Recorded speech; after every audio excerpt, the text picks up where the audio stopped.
Hey everyone, so Brenda recently asked me how is it that I get my stickers lined up perfectly on my cling mount stamps. And so this is a cling mount from Stampin' Up. So it's going to be the red rubber rather than a clear photopolymer or acrylic stamp like this one.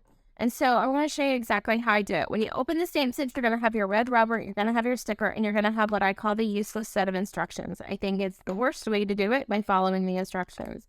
So we're going to start by picking the stamp that I'm going to put together. So I'm going to go with this one here. And I pulled off the whole thing. So the sticker and the backing.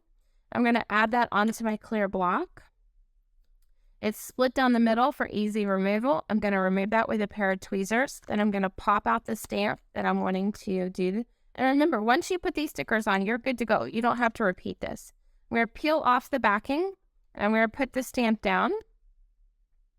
Then we're going to carefully line it up over the top and press.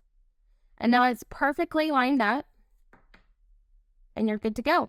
Then I keep the rubber backing for my stamp cases and I just tuck it in there. That way I know which ones are missing, how many should be in there. I can flip it over and go, oh, hey, I'm missing 3 out of there. So Brenda, I hope this helps. It helps everybody else as well. If you have any other questions, please just make sure to ask. Make sure to like and follow I Teach Stamping for more ideas.